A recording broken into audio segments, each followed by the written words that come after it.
Entender o complexo mecanismo de criação da moeda única implica em voltar atrás no tempo, ao debate que resultou na assinatura, pelos 15 países que na época já formavam uma comunidade econômica, do Tratado Fundador da União Europeia. Com ele, foi dado o primeiro passo para a consolidação de um sistema financeiro e bancário comum que há anos vinha sendo testado com fórmulas de equilíbrio de câmbio entre os países. Ainda assim, para entender o Tratado de Maastricht, é preciso recuar mais longe no tempo. Precisamente, ao final da Segunda Guerra Mundial, quando França e Alemanha se dispuseram a superar animosidades seculares e iniciar uma nova etapa de cooperação econômica. Après la Deuxième Guerre mondiale et après cette expérience catastrophique de la période nazie, la confiance dans l'État national était très réduite en Allemagne. On espérait beaucoup de remettre la vie à travers l'Europe. Mais il y avait en même temps, dans les autres milieux, des adversaires de cette intégration parce qu'on avait peur que la France dominait l'Allemagne ou l'Amérique du Nord dominait l'Allemagne. Donc il y avait une certaine peur d'une américanisation, mais aussi dans certains milieux, aussi une peur d'un pouvoir assez fort de la France. Mais tout de même, l'intégration pour les Allemands était une manière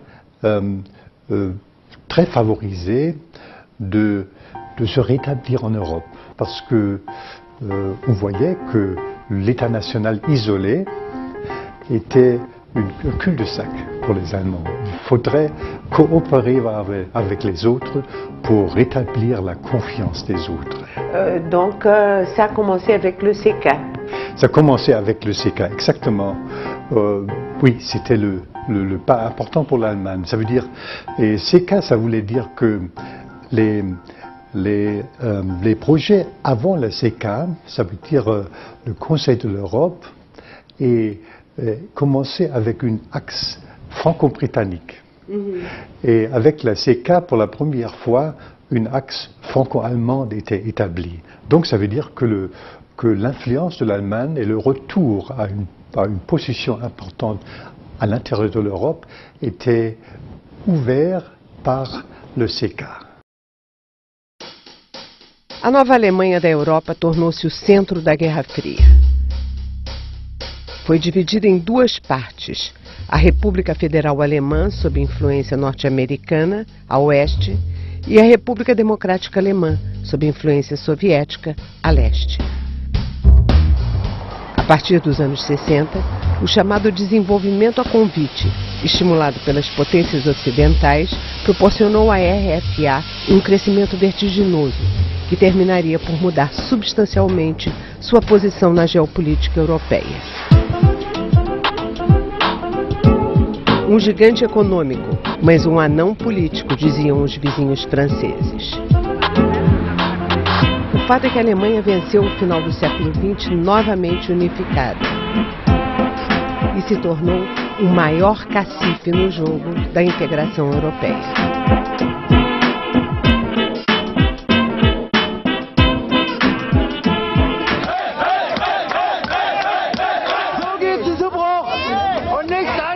Remettons-nous dans le contexte de l'époque.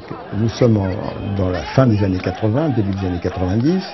Il y a la chute du mur, l'effondrement de l'Union soviétique, ce qui ouvre pour l'Allemagne une nouvelle perspective géopolitique de se tourner vers l'Est, et c'était la crainte de Mitterrand. Mitterrand craignait que l'Allemagne, qui avait été la meilleure élève de la classe européenne jusque-là, devienne un moins bon élève et se tourne davantage vers l'Est, qui est son espace vital, pour reprendre une formule ancienne, et qu'elle tourne un peu le dos à l'Europe. Donc pour l'accrocher, l'emprisonner dans l'Europe, il a inventé, les Français ont proposé de créer une monnaie commune, une monnaie unique qui succéderait au système monétaire européen et qui s'appellerait l'euro.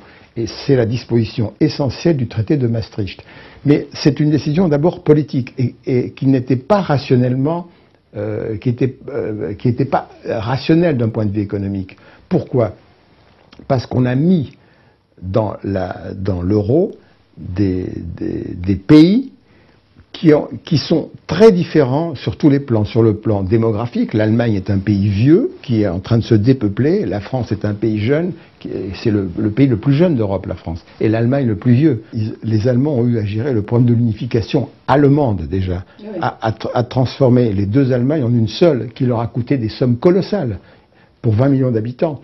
Et donc les Allemands, lorsqu'ils ont accepté le principe de la monnaie unique, ont mis la barre très très haut. Ça c'est la pierre de touche.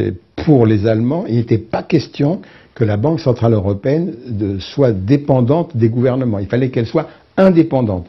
Et elle est même plus indépendante que la Bundesbank. Assim, na contramão da própria história da formação dos Estados, foi criada uma moeda sem tesouro nacional para lastreá-la. A palavra-chave para os países que desejassem aderir à zona do euro era estabilidade, impressa simbolicamente nas linhas paralelas da bandeira do Banco Central Europeu, em Frankfurt. Mitterrand pensait que l'union monétaire, et ça c'est pas seulement Mitterrand, mais tous les européistes depuis Jean Monnet, pensaient qu'en quelque sorte l'économique et le monétaire créeraient du politique. C'est-à-dire que Jean Monnet était pour la solution de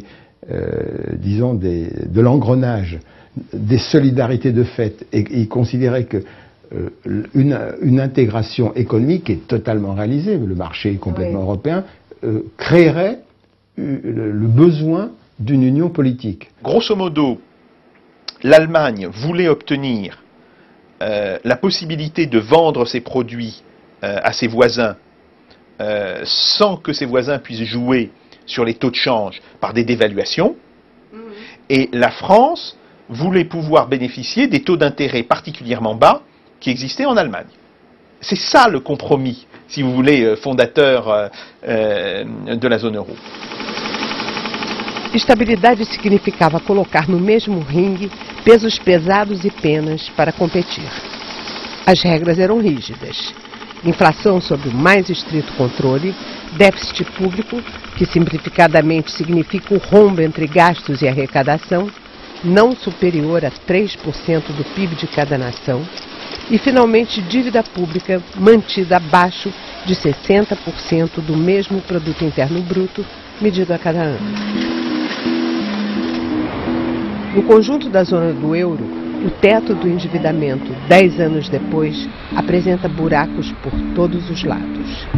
Ricos e pobres, centrais e periféricos, 14 dos 17 países estouraram a meta. França e Alemanha acumulam dívidas crescentes, acima de 80% do PIB.